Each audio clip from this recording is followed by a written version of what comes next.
हाँ तो गाइस पिछले लेक्चर में बात कर ली थी उन्होंने किस प्रकार से अपने वो क्या करना था, कार्बोक्सिलिक एसिड की बात की थी, लैक्टोन्स की बात की थी। अब इसके बाद में अपन बात करने वाले हैं एमाइड की, एमाइड्स की और लैक्टेम्स की। लैक्टोन्स और लैक्टेम्स अलग अलग होता है स्टूडेंट।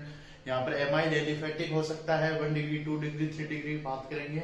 उसके बाद में अपन बात करेंगे लैक्टेम्स की। लैक्टेम्स क्या है? Lactams cyclic amide of amino acids, यानी अपन क्या करते हैं साइक्लिक है, नाइट्रोजन का एक बेस पेयर होता है, आर को रिप्लेस करके अपन साइकिल जोड़ देते हैं एमाइड ग्रुप के साथ, उसे बोलते हैं अपन लैक्टेम्स।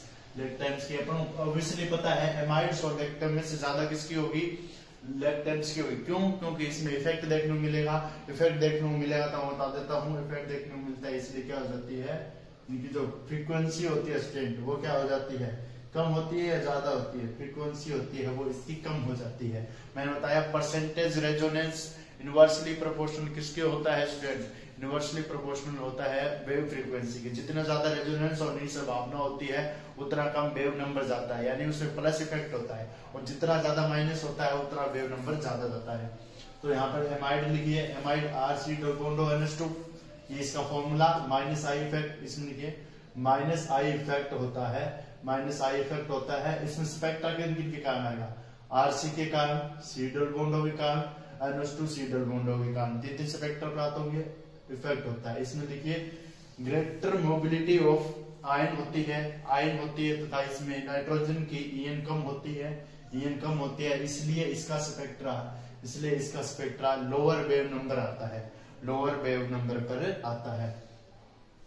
Example 2 methyl propanamide. एक बात और लिखिए, एनवायरमेंट चेंज होने से एमाइड का जो अब्जॉर्प्शन स्पेक्ट्रा है वह भी चेंज हो जाता है।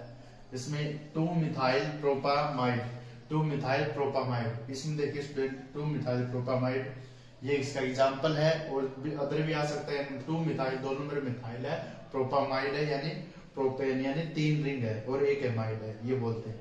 यहाँ पर 1 डिग्री एमाइड है, कार्बोनिल ग्रुप है, उसके कारण स्पेक्ट्रा 1690 पे आता है, वो भी सिमेट्रिक प्रकार का। दूसरा NH है, उसके कारण 3500 से 3400 पे आता है। ठीक है स्टूडेंट, यहाँ पर NH है, इसका 3500 से 3400 पे आता है। 2 डिग्री एमाइड्स है, इसका 1700 से 1670, और एक आता है स्टूडेंट NH 3300 से 3140, यानी अपने पता चल रहा है NH स्पेक्ट्रा है वो 1 डिग्री एमाइड का ज्यादा है, 2 डिग्री एमाइड का थोड़ा सा कम है।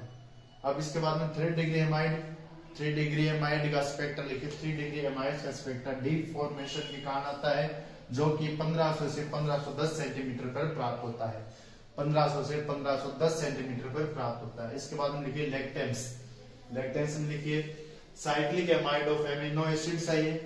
दूसरी बात, अब्जॉर्प्शन डिपेंड करता है इसके रिंग साइज पर, रिंग साइज क्या होगी उस पर अब्जॉर्प्शन डिपेंड करेगा। इसके बाद में गामा लेक्टोन है, उसका स्पेक्ट्रा हाई आता है क्योंकि इसमें रिंग साइज का स्ट्रेन कम होता है और हाइड्रोजन बॉन्डिंग पाई जाती है। इसमें लिखिए जो इसकी वाइब्रेशनल फ्रीक्वेंसी है वो 1760 से 1730 सेंटीमीटर यूनिवर्स से प्राप्त होती है। बीटा लैक्टेम्स है, इसका 1760 से 1730 सेंटीमीटर यूनिवर्स पर आता है, वो भी डाइल्यूट सॉल्यूशन में। एग्जांपल देखिए, साइक्लिक रिंग से मैंने रिप्लेस कर दिया, ये बता रहा हूँ, एक R ग्रुप को अगर अपन साइक्लिक रिंग से रिप्लेस करते हैं लैक्टेम्स बन जाता है। और ये नुजोल है, ठीक है, ये नुजोल प्रकार में उपयोग किया जाता है। नुजोल कौन सी टेक्निक थी? IR स्पेक्ट्रा की टेक्निक थी, जिसमें अपन क्या करते थे, जो भी सैंपल होता था उसको क्या करते थे अपन पीस लेते थे, मल करते थे, इसलिए नुजोल सॉल्वेंट का उपयोग किया जाता है। तो यही है वो सॉल्वेंट। इसमें NH स्पेक्ट्रा है वो कितने पे आता है स्टूडेंट?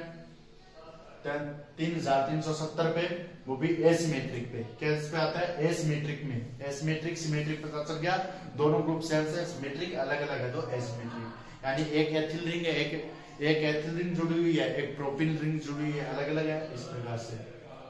C है, यहाँ पर ये मैंने इसको बना के दिखाया है, इसको बना देना आप। A पे आता है, B पॉइंट आएगा 3170 पे, C पॉइंट आता है 1600 सेंटीमीटर यूनिवर्स। वो किसी कारण आता है? Low value of conjugation with 1 pair of another atom. यहाँ पर कॉन्जुगेशन की संभावना लो है, नाइट्रोजन के ऊपर लोन पेयर है, कॉन्जुगेशन होने की संभावना लो है। इसमें और इसमें कॉन्जुगेशन की ज्यादा है, क्योंकि रिंग में और इसका कॉन्जुगेशन आपस में ज्यादा चलेगा।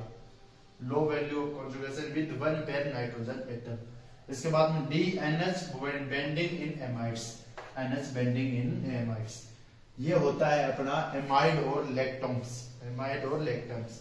इसके बाद हम पढ़ेंगे एमीन्स और एनिलीडीन्स, एमीन्स और एनिलीडीन्स, वो पढ़ेंगे अपन नेक्स्ट लेक्चर में गाइस।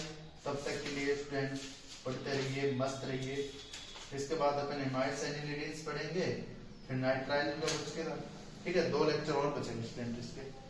फिर इसके बाद में ये अपना बस पोर्शन कंप्लीट होगा। उसके बाद अपने बचेंगे स्टूडेंट 2 टॉपिक, 2 टॉपिक या 1 टॉपिक बचेगा, फिर IR spectroscopy complete. Guys bye, मिलेंगे नेक्स्ट लेक्चर में नेक्स्ट वीडियो के साथ।